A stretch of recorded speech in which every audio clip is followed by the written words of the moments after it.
Ang aming demand, sana maituloy niya yung mga gawain ni Digong na infrastructure, lahat ng makabutihan. I am Freddy Boy Santa Maria Flores. I am from Philippines. My province is from Aklan. Sir, bakit yung po sinusuporta ng Maisog? Ang Maisog, napakagandang programa nila. Maganda hangarin. Para sa atin lahat yun. Para safe tayo. Huwag na nilang baguhin ng konstitusyon. Lahat talaga. Para sa kabutihan ng lahat. Yung aming ina-expect, hindi namin sukat akalain. Yun ang tinatawag nila, nabudol kami sa panahon na ito. Kaya kami, full support kami sa Maisog. Ngayon, nagbago kami kasi hindi namin nakita yung gusto namin mangyayari.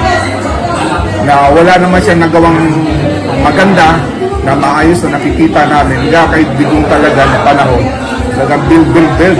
At pag umuwi ako, safe kami sa airport, sa inuman, sa kalsada, wala kaming takot.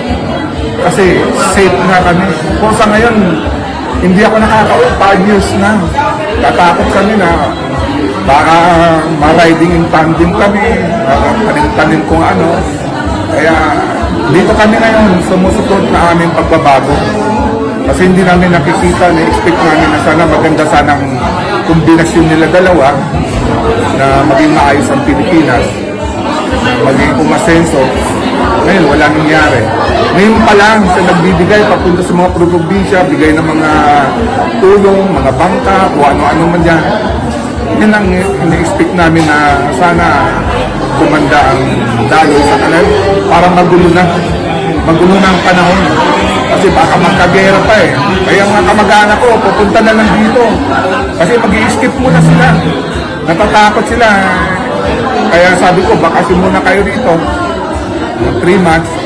Ayun, may mga pisa na po, may mga kamag-anak ako darating next month. Sir, bale, as part of the Filipino community, ano po yung inyong ini-expect? Ano yung inyong demand para sa ating pamahalaan?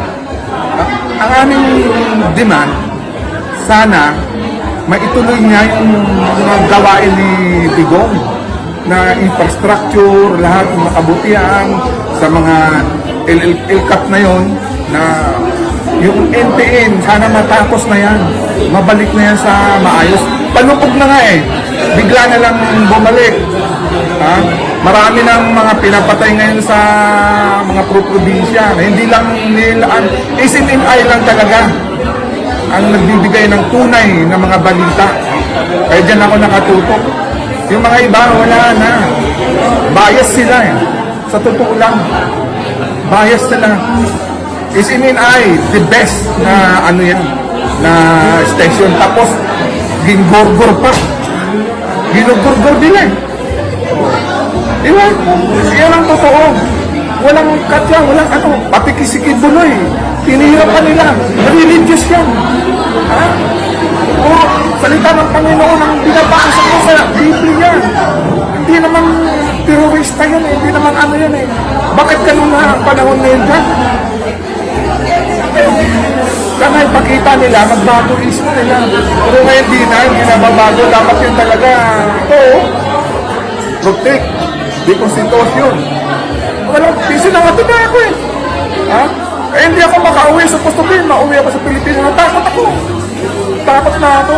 Sabi ko, dito nga ako sa Europe. Yung mga pinsan ko, papuntahin ko na lang sila dito. Ngayon, anong balak nila? Ha? Tira-tirang labanan doon eh. Ngayon, mga ibang kakampi namin dati, ngayon doon na, kasi may pera. Ha? Tira-tira na. Pag wala ka pera, hindi prinsipyo dapat eh. Ha? Kung ano ka, diyan ka na dati sa kabutihan, doon ka. Ayun, walang takot sa Panginoon. Kami may takot sa Panginoon. Pati ay maganda ang hangarin, balita, yan ako tumututok eh. Wala. Yun lang.